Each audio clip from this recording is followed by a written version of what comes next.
India is at war.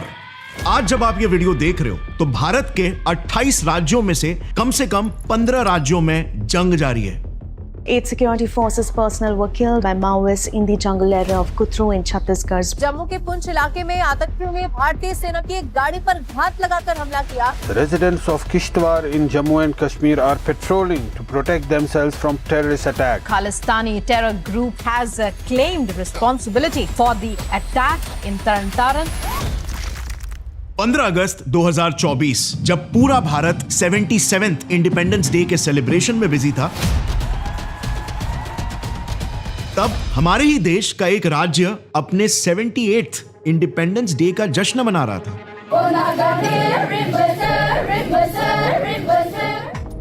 आप believe नहीं करोगे, लेकिन इस स्टेट के पास अपनी खुद की एक पार्लियामेंट है, होम मिनिस्ट्री, फाइनेंस और यहां तक कि इनकी खुद की एक्सटर्नल अफेयर्स मिनिस्ट्री तक है। इस उग्रवादी संगठन के प्रभाव वाले इलाके में अलग से एक विदेश मंत्रालय, अलग गृह मंत्रालय और अलग वित्त मंत्रालय है। ऐसा लगता है जैसे हमारे ही देश के अंदर एक दूसरी सरकार चल रही है। और तो और इनका खुद का एक प्राइम मिनिस्टर थुइंग गालेंग, जो हमारे ही पीएम की तरह अलग अलग देशों से मिलने जाते हैं। मतलब ये लिटरली इंडिया के ही अंदर अपना खुद का एक अलग देश बना के उसे चला भी रहे। अब जहां एक तरफ मंजर कुछ ऐसा है, वहीं पर भारत के एक दूसरे राज्य में तो इंडियन गवर्नमेंट वहां के लोकल्स के हाथों में हथियारें देकर, मिलिट्री ट्रेनिंग देके वहां की जनता को जंग के लिए तैयार कर रही है। Groups known as village defense groups are given SLRs to defend themselves against terrorist attacks. ऐसे दृश्य हमें यूक्रेन में दिखे थे, जब पूरे विश्व में यह खबर फैल गई थी कि जल्द ही रशिया यूक्रेन पर हमला करने वाला है। हमारे देश में भी 1962 में इंडो चाइना वॉर और 1990s में जब कश्मीरी पंडितों का मास जेनोसाइड हुआ था। कश्मीर घाटी में स्थिति तनावपूर्ण बनी हुई है। 19 जनवरी की रात को हजारों लोग सड़कों पर उतर आए।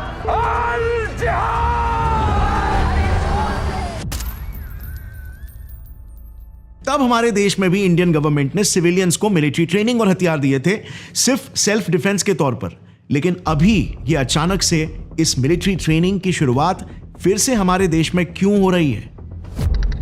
मैप में ये हाईलाइटेड एरिया दिख रहा है, इसे इंडिया का रेड कॉरिडोर कहा जाता है, क्योंकि इन 9 राज्यों के कई इलाकों में आज तक इंडियन गवर्नमेंट नहीं बल्कि विश्व का चौथा सबसे खतरनाक आतंकवादी संगठन राज करता है, इंडियन नक्सल्स।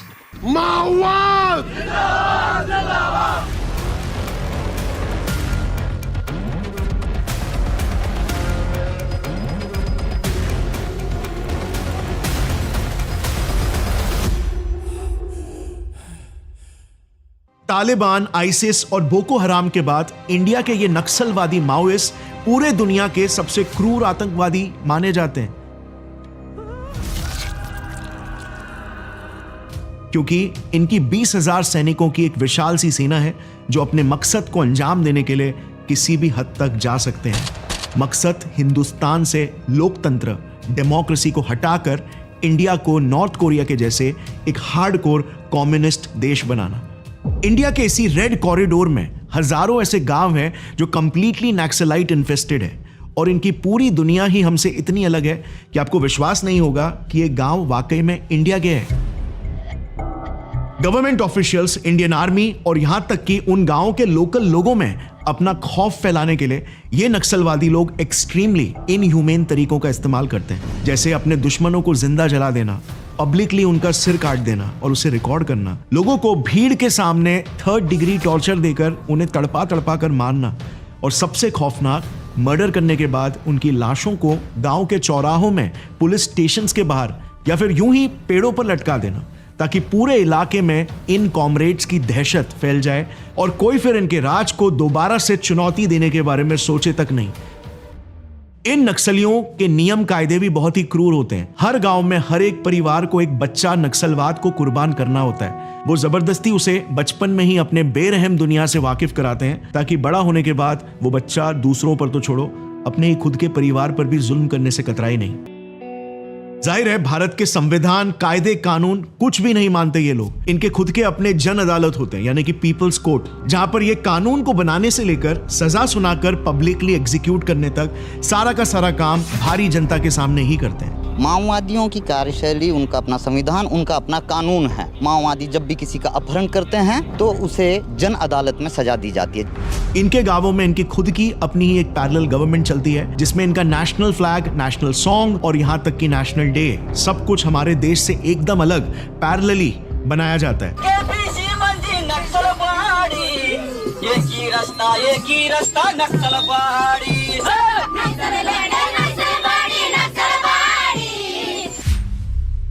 इनफैक्ट हर साल 15 अगस्त और 26 जनवरी को तो इन नक्सल इलाकों में ब्लैक डे यानी कि शोक दिवस मनाया जाता है। इसके अलावा अगर आप इन नक्सलवादी गांव के हालात को देखोगे ना, तो आज भी वहां पर कुछ ऐसे काम चलाऊ पुल और रोपवेज है जो गांव के लोकल्स नहीं बनाए। वजह, ये अपने इलाकों में एक भी इंफ्रास्ट्रक्चरल प्रोजेक्ट बनने ही नहीं देते।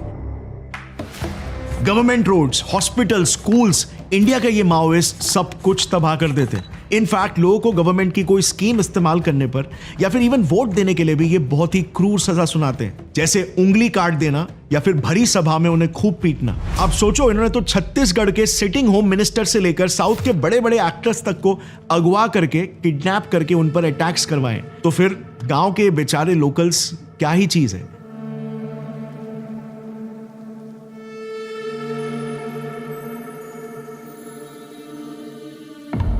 इसके अलावा नक्सल्स अपने इलाकों में अपनी खुद की ही एक अलग इकोनॉमी भी चलाते हैं। इन्होंने बकायदा टैक्स स्लैब्स बना के रखा हुआ है, जिसमें लोगों को गाड़ी या बाइक से लेकर घर खरीदना हुआ या फिर अपना कोई भी बिजनेस करना हुआ, सबके लिए इन माओइस्ट को टैक्स भरना पड़ता है, जिस वजह से ऑफिशियल रिकॉर्ड्स के हिसाब से इनकी एनुअल इनकम करीब 100 करोड़ रुपए तक पहुंच जाती है। इसके अलावा ये गांव के मासूम किसानों से जबरदस्ती अफीम जैसे हार्ड ड्रग्स की भी खेती करवाते हैं, जिससे वो सालाना 70 करोड़ रुपए कमाते हैं। Now definitely Indian government in पर कंट्रोल करने की पूरी कोशिश कर रही है, पर इसके बावजूद भारत के 38 जिलों में आज भी इनका ही राज है। ये नक्सल्स तो ओपनली कह चुके हैं कि उनका मकसद है 2050 तक पूरे देश की सरकार को गिराकर इंडिया को एक कम्युनिस्ट देश बनाना।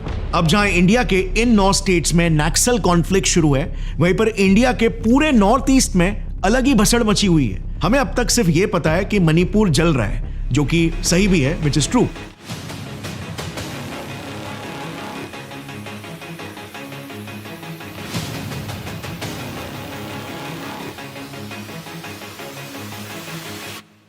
लेकिन मणिपुर के अलावा भी नॉर्थ ईस्ट में एक ऐसा स्टेट है जो इंडिया में होकर भी अपने आप को इंडिया से आजाद बताता है।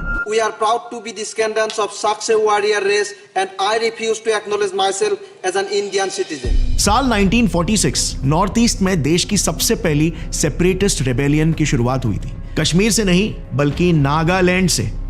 AZ फीजो नाम के एक नागा लीडर थे, जिन्होंने ब्रिटिशर्स के सामने नागालैंड को इंडिया से अलग एक सेपरेट देश बनाने की मांग रखी थी, लेकिन जाहिर है उनकी मांग कबूल ही नहीं हुई और इसीलिए फिर फीजो ने national socialist council of Nagaland NSCN नाम की एक आतंकवादी संगठन को जन्म दिया, जिसका आज तक सिर्फ एक ही मकसद है, अरुणाचल प्रदेश, मणिपुर, आसाम और पूरे नागालैंड से इन हिस्सों को अलग करके एक नया देश बनाना, called greater Nagalim. And guess what, ये हमारे देश से एक डिस्ट्रिक्ट को आजाद कर भी चुके हैं, हिब्रोन। जैसे मैंने आपको वीडियो की शुरुआत में बताया था, ये जिला इंडिया के अंदर एक फुल्ली फंक्शनल ऑटोनोमस कंट्री है, जिसका ऑफिशियल स्लोगन है नागालैंड फॉर क्राइस्ट।